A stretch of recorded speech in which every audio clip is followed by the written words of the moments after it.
Jemeni tusaidie huu msichana hapa. Shaniongea haraka haraka. Mahali kwenye anafanya kazi kuna chumba chenye hakifunguliwi. Sasa jana usiku bosi wake akamwambia, chukua vitu vya kusafisha twende kwenye ile chumba.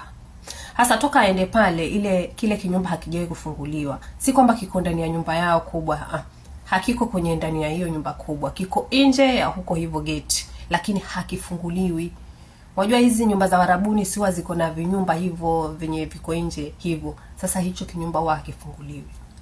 Jana usiku kama maajabu jemeni, bosi wake akatoka kazini vizuri akamwambia twende tukasafishe ile room. Hasa akabeba vile vitu vya kusafishia, glass cleaner, hiyo vacuum cleaner akapeleka kule. Walipofika kule, pale ndani kulikuwa hakuna viti.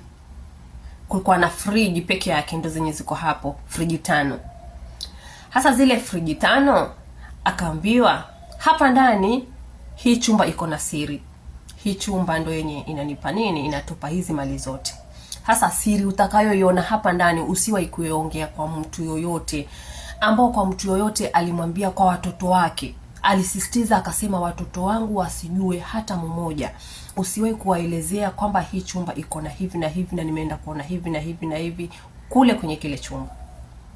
Kwa hivyo utakachokiona hapa iwe siri yako, usielezee watoto wangu. Haya. Sasa yule msichana vile ameinama anataka kuchukua vile vitu ili awe anaweza kufungua zile mafriji aanze kusafisha. Mwanamke sasa ameketi chini, si unajua kuna hizo makapeti, hizo mazulia za kwao zenye wanatandika hawa Arabu.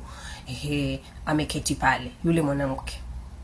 Akamwambia hichi chumba ni cha siri. Na hii siri yenye iko hapa ndani usiwahi kuiongelelea kwa mtoto wangu hata mmoja. Yaani usimuelezee kitu chochote kuhusu hapa ndani. Sasa yule msichana ameinama amechukua zile vitu, sasa anataka aende kule kwenye zile mafriji.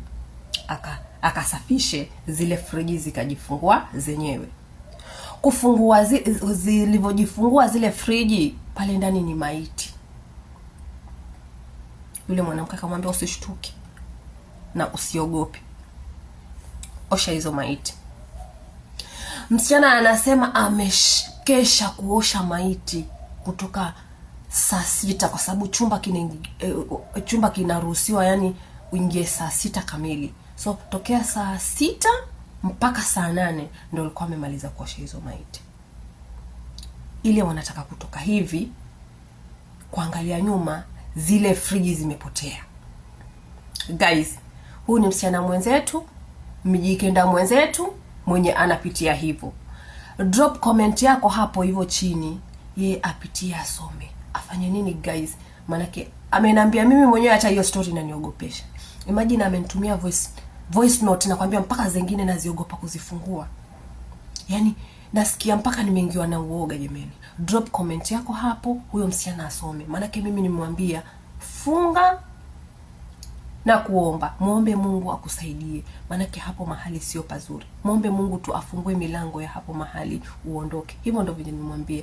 Kama uko una ushauri wowote, drop comment yako hapo, huyo demu aje asome, asaidike guys mahali kwenye yuko anateseka. Kuosha maiti sio rahisi nyinyi. Fanyeni kusikia. Nyumba ziko na vituko hizi. Ni Mungu guys.